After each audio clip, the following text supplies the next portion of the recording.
এই নৌকা কয় হাত? এই নৌকা 26 হাত। আর মেশিন? মেশিন সাইফিন 20। সাইফিন 20। মানে আপনার খেয়ায় যেটা লাগানো আছে ওটা কি পাওয়ার বেশি না কম? ওইটা থেকে পাওয়ার বেশি, শক্তি বেশি, দাম বেশি। দাম বেশি। নতুন মেশিন কত পড়ে? নতুন মেশিন এটা 60,000 টাকা আছে। 60,000? হ্যাঁ। এখন এটা দাম কত যাচ্ছে এরা? এখন এই বাঙালি হিসাবে এটা 25,000 টাকা আছে মার্কেটে। পুরা টলার কত যাচ্ছে? পুরা টলার এটা কাকা একটু জানতে হবে আমার।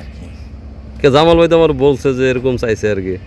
হ্যাঁ, তা একের কম হইলে মনে করে তারা 50,000 40,000 টাকা নিচ্ছে, মনে দিব না। আচ্ছা, তাহলে আপনি জানেন, আমরা একটু দেখি, 2-1 দিনের মধ্যে ফাইনাল করবো ইনশাল্লাহ। ইনশাল্লাহ আমিও যাই, শিওর হই, তারপর তোমাকে জানাই। আচ্ছা দর্শক, শুভেচ্ছা জানাচ্ছি পালেরচর জাজিরা শরীদপুর থেকে। আক্তার ভাই, হ্যাঁ বলেন। ছোট সময় আমরা নৌকা রাখতাম, তো আলকাতরা তো অনেক কঠিন কাজ। হ্যাঁ, আমরা যখন ছোট ছিলাম তখন তো আরো হাতের চামড়া আরো দুর্বল ছিল। তো এখন তো বয়স হয়েছে, এখন আমরাও দিতে পারতাম, তো আপনার দেখাইলাম। তো এখন নৌকা তো ছোট হয়ে গেল নাকি? না, নৌকা ঠিক আছে।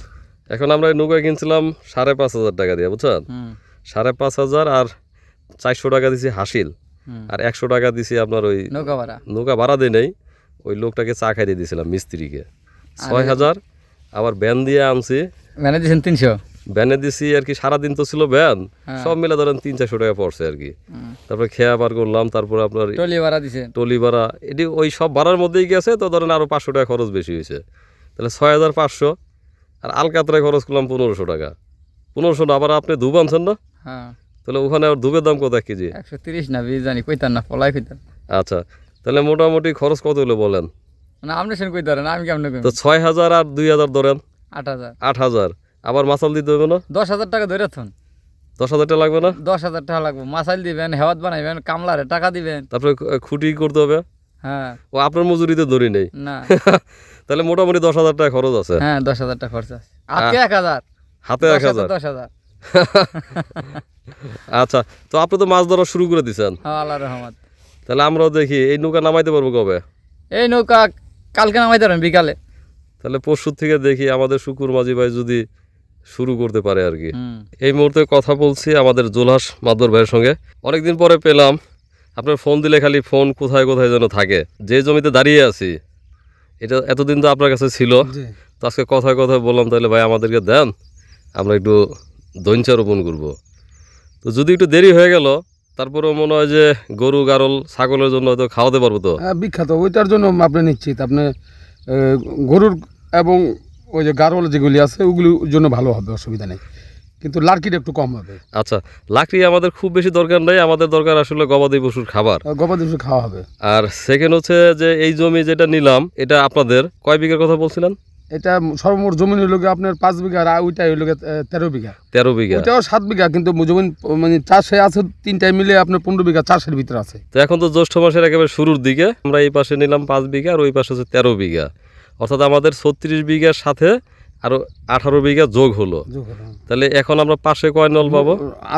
আপনার পাশে আরো বার্তা আছে আপনার 8 নল, 6 নল আর হলো গিয়া 4 নল, কত 10 নল। ও মাথা 10 নল, এই মাথা ধরেন 8 নল। তো এখন দর্শক দেখতে পাচ্ছেন গড়ে 9 নল।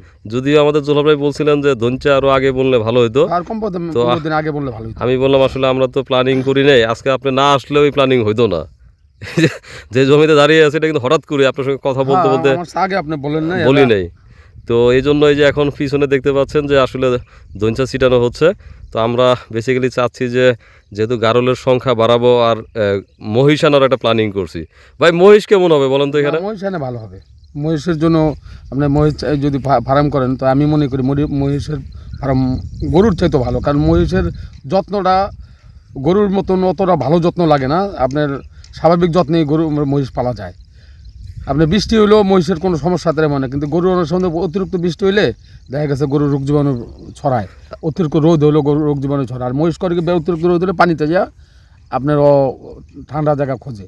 তো আমাদের মোটামুটি এখানে তো ধরেন 8-9 মাস আমরা আশেপাশে পানি পাবো। হ্যাঁ, হয়তো 2-3 বার যদি ঝামেলা হয়, ওই পাশে নদী আছে, ওখানে আপনার একবার যদি আপনার মহিষের দেখাই দেন রাস্তা, একবার পরিচয় করে দিলে ও নিজে ইচ্ছা করে যে ওই জায়গায় যাবো, গরম লাগলে পানিতে যাবো, আর বেশি শীত লাগলে মানে উপরে উঠাই পাবো। আচ্ছা, আরেকটা কথা শুনছি আমি, মহিষ নাকি সহজে চুরি ডাকাতি করা যায় না। না, এর কারণ কি জানেন? এটার আপনার মহিষের কাছে, মহিষ তো শক্তিশালী জিনিস, অনেক সময় দেখা গেছে আপনার অপরিচিত লোক গেলে আপনার আঘাত করে মহিষে, ওই যে ছেঁচড়া মেচড়া চোরে মহিষের ধারে কাছে যাবার কোনো কায়দা নেই। তাহলে তো আমরা এতদিন চোরের ভয় পাচ্ছিলাম, তো বেসিক্যালি আর কি মহিষ তাহলে সেই দিক থেকে আমাদের ভালোটা করবে। গরু যে সাধারণত পশুপালিত জিনিস তো এটা অল্পতে মানুষকে পোষ মানে মানে মানুষের পোষ মানে না, কিন্তু মহিষে পরিচিত লোক ছাড়া সহজে পোষ মানিতে পারে না, এই জন্য একটু সুবিধা। সুবিধা হয়। আর সেকেন্ড হচ্ছে যেহেতু আমাদের এখানে প্রচুর ঘাস আছে, আর এই যে এখন আপনাদের এখান থেকে নিলাম 18 বিঘা, এই সব মিলে যদি একটু পানি আসে তাহলে আমার মনে হয় যে মহিষ খুব একটা লাভজনক ব্যাপার হ্যাঁ, হবে এখানে। মহিষ এই এলাকার জন্য আমি মনে করি লাভজনক ব্যবসায়ী। এমনি কি মহিষের মাংসের চাহিদা আছে এই এলাকায়? আচ্ছা আচ্ছা, মহিষের মাংস ভালো চাহিদা। আর এই কাজিরহাটে কি মহিষ পাওয়া যায় এমনিতে? কাজে একটা হঠাৎ পাওয়া যায় মাঝে মাঝে, মানে মানে সবসময় পাওয়া উঠলে যায় না। দাম পাওয়া যাবে, মানে বিক্রি করা যাবে। বিক্রি করা যাবে, মানে আপনি যে কিনবেন সব সময় কিনতে পারবেন না, কিন্তু আপনি যদি বেচতে নেন তখন বেচতে পারবেন, ওইটা কোনো সমস্যা নেই। সেটা কোনো সমস্যা না, নাই। এটা বেচার জন্য সমস্যা নেই, কিন্তু ওই যে পাঠিরা অনেক সময় খুঁজে আনতে হয় তো দূরের থেকে আইনা বিক্রি করে। তাহলে সেদিকে আমাদের আর চিন্তা ভাবনা নাই, কারণ আমাদের কাছে বেচতে পারবেন যে কোনো জায়গায়, আপনার বাড়ি থেকে আপনার ফার্মের থেকে যদি এরকম লোক আছে ফার্মের থেকে আপনার নিয়ে যাবো। নিয়ে যাবে, হ্যাঁ, কিন্তু আপনি এখানে কেউ আপনি যে কিনবেন সব জায়গায় কিনতে পারবেন না। কিনা যাবে না। জামাল ভাই, ভাই এখন আলম ভাই তো আসতে পারলেন না, না তো ভাই, হঠাৎ করে অনেক মাতবররা আসছিল। হ্যাঁ তো মাতবরদের সঙ্গে কথা বলতে বলতে এই যে এই পাশে আমাদের বাদাম ক্ষেত সহ হ্যাঁ ভাই 13 বিঘা জমিনে আলাপ হয়েছে। আপনি এখন জানেন, হ্যাঁ। কিন্তু ঘটনা হচ্ছে আপনাকেও ডাকছিলাম, কিন্তু আপনি যে ঘরে শুয়ে রয়েছেন আমি খেয়াল করি নাই। ভাই আমি তো কয়েকদিন ধরে অসুস্থ হয়ে যেত, আপনি জানেনই। আমিও তো অসুস্থ, কালকে বাসায় যাই নাই। হ্যাঁ। তো এখন ঠিক আছে তো? হ্যাঁ আছি আলহামদুলিল্লাহ। না বলছি জমি নেওয়া ঠিক আছে তো? হ্যাঁ অবশ্যই, কারণ আমরা জায়গা যদি তো লাগবেই।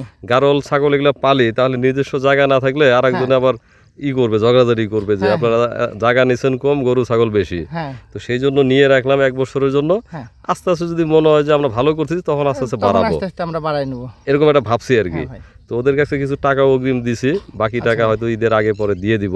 ঠিক আছে ভাই। আর সেকেন্ড হচ্ছে যে আরেকটা প্ল্যানিং করছি, আপনার সঙ্গে শেয়ার করা হয় নাই, সেটা হচ্ছে আপনি ছিলেন না দেখা। হ্যাঁ তো এটা আমি প্ল্যানিং করছি এবং এই ভিডিওর মধ্যে দিয়ে আপনিও জানবেন, হ্যাঁ আবার আমাদের সঙ্গে যে সহযোদ্ধারা আছে ওনারাও জানবেন। হ্যাঁ অবশ্যই। সেটা হচ্ছে যে এখানে যে পরিবেশ পরিস্থিতি, তাতে আমার কাছে মনে হয়েছে যে গরুর পাশাপাশি আমরা মহিষটাকেও গুরুত্ব দেওয়া করতে পারি।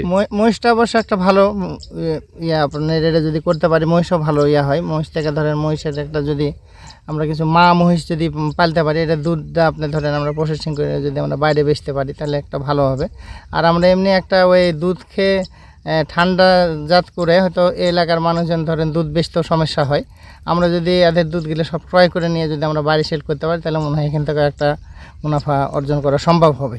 আচ্ছা, তো মহিষের দিকে আমার একটু ঝোঁক কেন, মহিষ কিন্তু যে কোনো প্রতিকূল পরিবেশে অন্য কোনো পশুর চেয়ে কিন্তু হ্যাঁ ওটা মানায় চলতে পারে। মানায় চলতে পারে।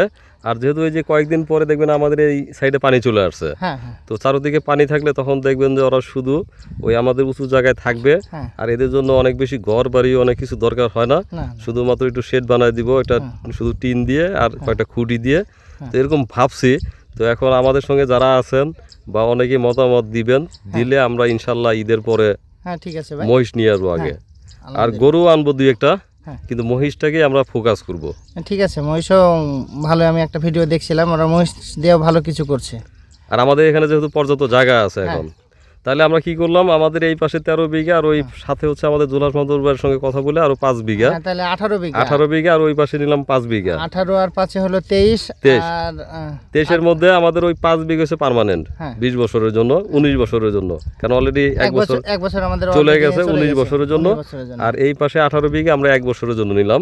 আচ্ছা, হয়তো পর্যায়ক্রমে আস্তে আস্তে এগুলা প্রয়োজন হলে বাড়াবো, হ্যাঁ। জমির মালিকের সঙ্গে কথা বলে, হ্যাঁ। কিন্তু আপাতত শুরুর জন্য এই কাজটা আমরা এক করলাম। বছরের জন্য না হলো। হ্যাঁ তাহলে এই যে পাশে ঘাস গরু আছে এই পাশে পরিষ্কার করে হ্যাঁ। আমরা গরুর জন্য ঘাসের কাটিং লাগিয়ে দিব, হ্যাঁ। আর মহিষাইনা উঠাই দিলে আর গারলের সংখ্যা বাড়ায় নিলে হয়তো আমরা একটু ভালো চলতে পারবো। আচ্ছা। ঠিক আছে? আচ্ছা ভাই, ঠিক তো আমার সঙ্গে যারা আছেন, আমাদের সঙ্গে যারা আছেন ভাইয়েরা, সহযোদ্ধারা, সবাই একটু মতামত দিবেন। আসলে আমরাই করব, কিন্তু আপনাদের মতামত না, আমাদের অবশ্যই ভাইদেরও তো প্রয়োজন। মতামতের দরকার আছে।